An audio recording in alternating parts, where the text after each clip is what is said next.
ఎలుగుబంటిని ఆట పట్టించిన అల్లరి సింహం పిల్లలు. అడవికి రాజైన షేర్కు 2 పిల్లలు, షేరు మరియు రీమా వాళ్ల పేర్లు. వీళ్ళిద్దరూ అల్లరి పిడుగులు. ఎప్పుడూ ఏదో ఒక అల్లరి పని చేస్తూనే ఉండేవారు. రీమా, అటు చూడు, కోతి మామిడి పళ్ళు తీసుకెళ్తుంది. భలే భలే మామిడి పళ్ళు, తీయని మామిడి పళ్ళు. హే, నా మామిడి పళ్ళు నాకివ్వండి, ఆగండి. నీళ్ళు నీళ్ళు. అటు చూడు, చెరువు. పద, చల్లటి నీళ్ళతో స్నానం చేద్దాం. వావ్, చెరువు, చల్లటి నీళ్ళు భలేగా ఉంటాయి.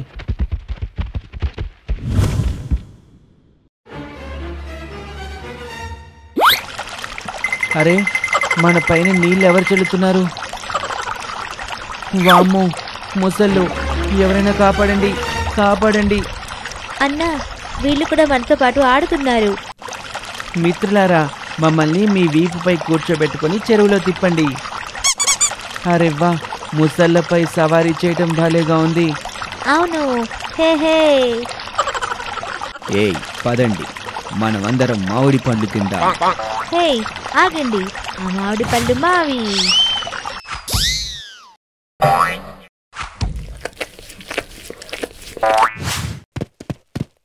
తిండిపోతే ఎదవల్లారా, మా మామిడికాయలని తినేస్తారా? ఒరే పిడుగుల్లారా, ఈరోజు మీరు నా నుండి తప్పించుకోలేరు. అమ్మా, కాపాడు, కాపాడు. ఏమైంది పిల్లలు, ఏమైంది? వీళ్ళు మమ్మల్ని బెదిరిస్తున్నారు. ఏంటి?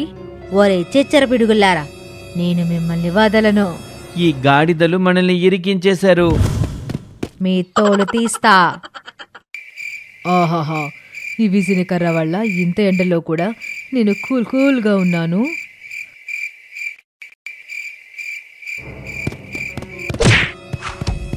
హాయ్ బాబోయ్, ఎవర్రా నా విసినికర్రని విరగ్గొట్టింది? ఓరే పిడుగుల్లారా, మీరు నా విసినికర్రని విరగ్గొట్టారు. ఇప్పుడు చూడండి నేను మిమ్మల్ని ఏం చేస్తానో. అన్నా, ఆగు, ముసలి పారిపోయి ఉంటుంది. వామ్మో, ఎలుగుబంటి. మీ ఇద్దరి వల్ల ఈరోజు నా విసినికర్ర విరిగిపోయింది. ఈరోజు నేను మిమ్మల్ని పట్టుకొని తినేస్తాను. వామ్మో అన్నా, తొందరగా పరిగెత్తు. అదిగో అటు చూడు, ఆ చెట్టెక్కన్నా, తొందరగా. చెట్టెక్కినంత మాత్రాన నేనే మిమ్మల్ని వదలను. అన్నా, ఏదో ఒకటి ఆలోచించు. ఈ బండోడి చేతికి చిక్కితే మన పని అంతే. చూడు, వాడి దగ్గర ఎంత కంపు కొడుతుందో. ఐడియా చెల్లి, మనం ఈ మామిడికాయలతో ఈ బండని కొడదాం. ఒరేయ్, వామ్మో, వాయ్యో, నేను ఇక్కడి నుండి పారిపోతాను. అమ్మయ్య, ఎలుగుబంటి నుండి తప్పించుకున్నాము.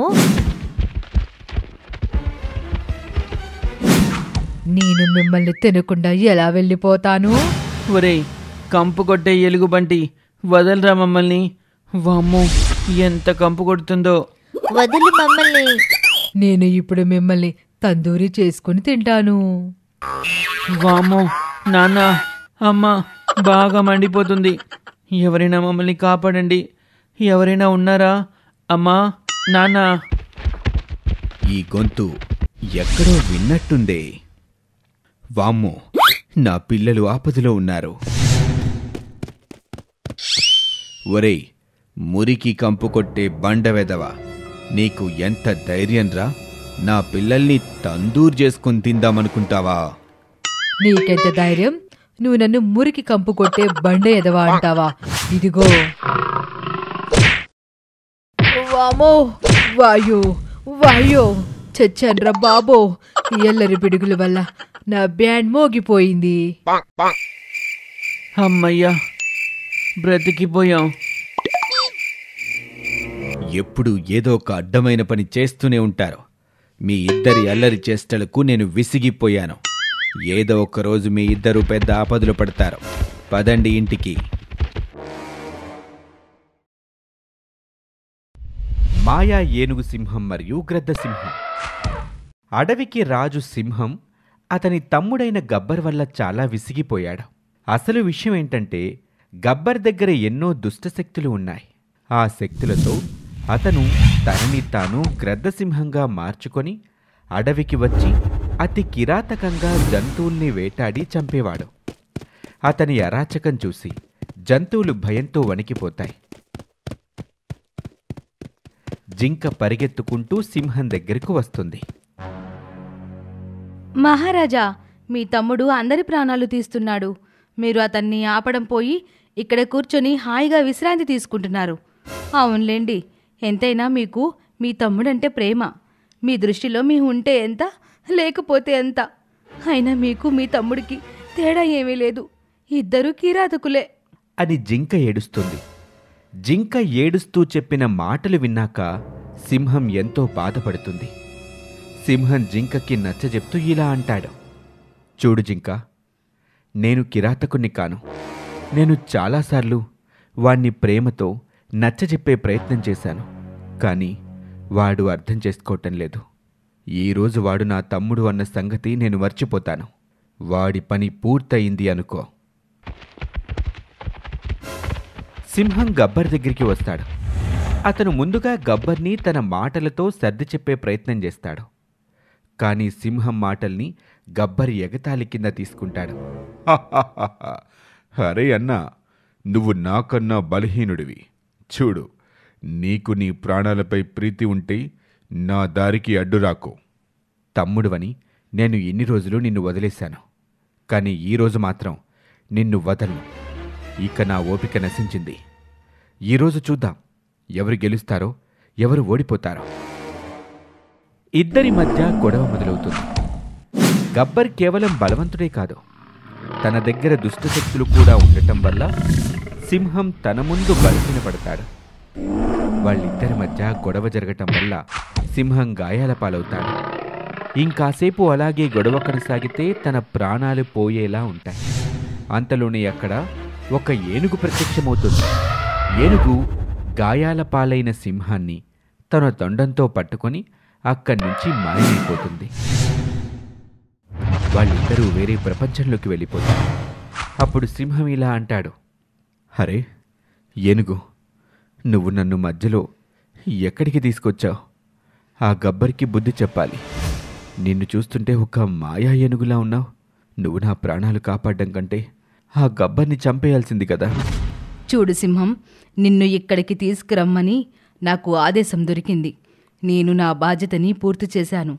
దీని తర్వాత ఏం చేయాలో నాకేమీ తెలీదు. ఆదేశమా? నువ్వు ఎవరి ఆదేశాన్ని పాటిస్తున్నావు? ఇక్కడ ఇంకెవరైనా ఉన్నారా? అప్పుడే అక్కడికి ఒక బంగారు పులి వస్తుంది. బంగారు పులి సింహం యొక్క గాయాలని తన మాయాశక్తులతో నయం చేస్తూ ఇలా అంటుంది. ఏ శక్తులు లేకుండా నువ్వు గబ్బర్ చేతిలో చనిపోతే నీ జంతువులను ఎవరు కాపాడుతారు? అడవి మొత్తం శ్మశానంగా మారిపోతుంది. నీ ప్రాణాలు చాలా విలువైనవి. ఓ పులి, నువ్వు మాయాశక్తులు కలిగిన పులిలా ఉన్నావు. చూడు, నాకు సహాయం చేయి. ఆ గబ్బర్ని చంపేయి. ఇప్పటికే వాడు అడవిలో ఎన్నో జంతువుల ప్రాణాలు తీశాడు. నువ్వు కంగారు పడకు. కేవలం ఈ ఒక్కరోజు ఆగు. రేపు పౌర్ణమి. ఆ రోజు మాత్రమే గబ్బర్ని చంపగలం. అది కూడా నీ చేతుల్లోనే వాడు చేస్తాడు. మరుసటి రోజు బంగారు పులి తన మాయాశక్తులతో ఏనుగుని సింహంతో జోడిస్తుంది. దాంతో ఒక మాయా ఏనుగు సింహం తయారవుతుంది. ఇప్పుడు సింహం గబ్బర్తో పోరాటానికి సిద్ధంగా ఉంటాడు. అడవికి వస్తాడు. గబ్బర్ మరియు సింహం ఎదురుపడతారు. ఏంటి, నాతో పోరాటానికి ఈ రూపంలో వచ్చావా? కానీ నువ్వు నీ తమ్ముణ్ణి ఎప్పటికీ చంపలేవు. ఎందుకంటే నేనంటే నీకు అంత ప్రేమ. ఈసారి సింహం తన మొత్తం బలాన్ని ఉపయోగించి గబ్బర్తో పోరాటం చేస్తాడు. వాళ్ళిద్దరి మధ్య గొడవని చూసి జంతువులన్నీ ఆశ్చర్యపోతాయి. సింహం బలమైన దాడితో గబ్బర్ చనిపోతాడు. గబ్బర్ చావగానే జంతువులన్నీ ఆనందపడతాయి. సింహం తిరిగి తన రూపంలోకొచ్చి ఏనుగుతో ఇలా అంటాడు. ఏనుగు, నీకు చాలా చాలా కృతజ్ఞతలు. అలాగే ఆ బంగారు పులికి కూడా నా ధన్యవాదాలు చెప్పు. గబ్బర్ నా మాట విని ఉంటే ఈరోజు బ్రతికుండేవాడు. తన శక్తుల్ని మంచి పనులకి ఉపయోగించేవాడు. సింహం తన తమ్ముడి చావుతో చాలా బాధపడతాడు. కాని జంతువుల ఆనందం ముందు తన బాధ చాలా తక్కువగా అనిపిస్తుంది. ఇలా గబ్బర్ యొక్క చావుతో అడవిలో సంతోషం నెలకొంటుంది. జంతువులన్నీ ఆనందంగా జీవనాన్ని గడుపుతాయి. ఈ కథ ద్వారా మనం తెలుసుకుంటున్న నీతేంటంటే, మన శక్తుల్ని ఎప్పుడూ కూడా మంచి పనులకు మాత్రమే ఉపయోగించాలి అని. ఈ స్టోరీ మీకు నచ్చితే మా ఛానల్ని ఇప్పుడే సబ్స్క్రైబ్ చేసుకోండి. మరొక స్టోరీలో మళ్ళీ కలుద్దాం. నమస్తే. సింహం రాజుని మోసం చేసి రాజైన పులి. అనగనగా ఒక అడవిలో సింహం రాజు ఉండేవాడు. తన అడవిలోని జంతువులన్నింటినీ కాపాడుతూ ఎంతో ప్రేమగా చూసుకుంటూ ఉంటాడు. ఒకరోజు జంతువులతో సింహం ఇలా అంటాడు, మిత్రులారా, మిమ్మల్ని రక్షించటం కోసం ఎంతో కష్టపడుతున్నాను. అవసరమైతే మీకోసం నా ప్రాణాలను సైతం అర్పిస్తాను. రాజా, మీ పాలనలో అందరం చాలా సంతోషంగా ఉన్నాం. మిమ్మల్ని కంటికి రెప్పలా కాపాడుకుంటాను. అందరూ సంతోషంగా అడవిలోకి వెళ్ళిరండి అలాగే రాజా అంటూ అక్కడి నుంచి జంతువులు బయలుదేరుతాయి. నక్క ఒక చెరువు దగ్గరకు వెళ్ళగా అక్కడ ఒక పులి గాయపడి ఉంటుంది. దాన్ని చూసి నక్క ఇలా అంటుంది, మిత్రమా, ఏం జరిగింది? ఈ గాయాలు ఎలా అయ్యాయి? మిత్రమా, దాహం తీర్చుకోవటానికి నీళ్లు తాగుతుంటే ఒక మొసలి దాడి చేసింది. దాన్నించి తప్పించుకొని ప్రాణాలతో బయటపడ్డాను. నువ్వేం బాధపడకు మిత్రమా, మా రాజుగారు మంచి వైద్యుడు. నీ గాయాలకు వైద్యం చేస్తారు.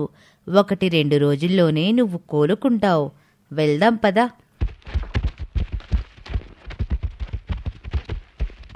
అంటూ పులిని తీసుకొని నక్క సింహంరాజు వద్దకు వెళ్తుంది. జరిగిన విషయం చెప్తుంది.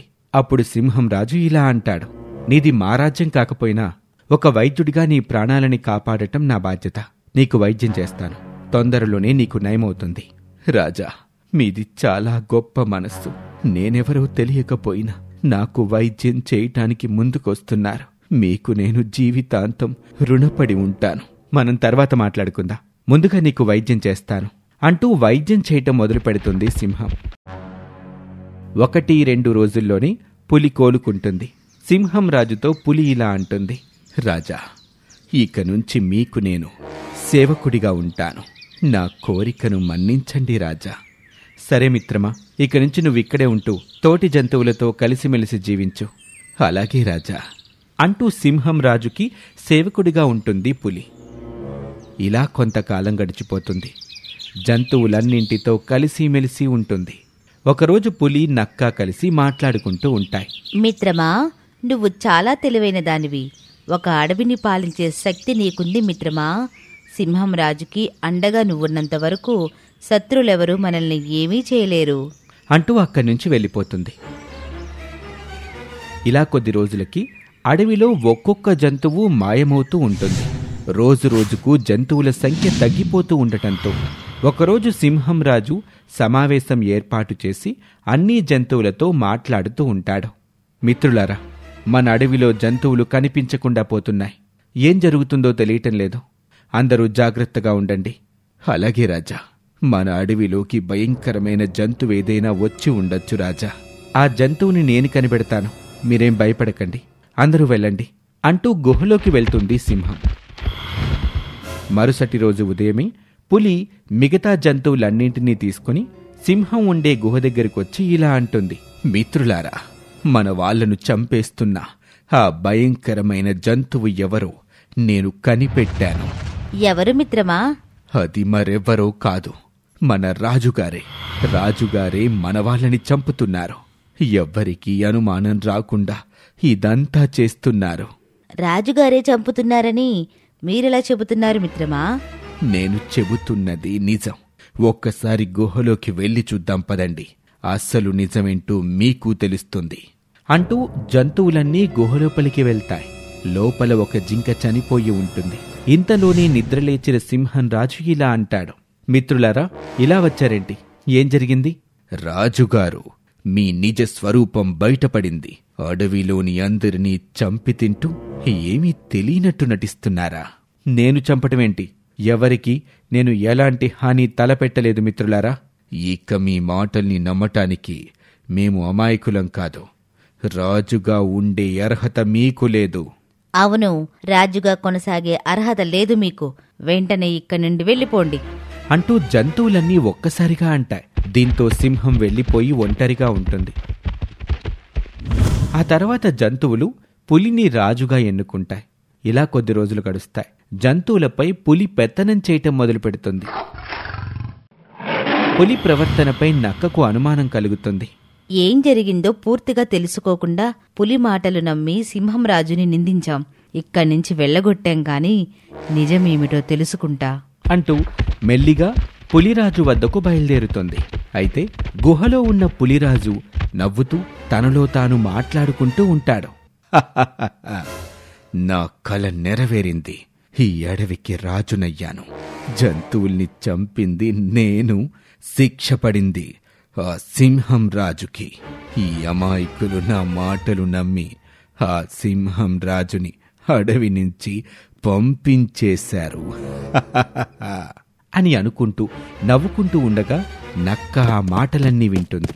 అక్కడ్నుంచి నక్క మిగతా జంతువుల వద్దకు వెళ్ళి పులి చేసిన మోసం గురించి చెప్తుంది. ఆ తర్వాత జంతువులన్నీ కలిసి పులిరాజు ఉండే గుహ దగ్గరకు వెళ్ళి ఇలా అంటాయి. రాజా, దాహం తీర్చుకుంటున్న మన జంతువులపై చెరువులోని మొసలి దాడి చేసి చంపేస్తోంది.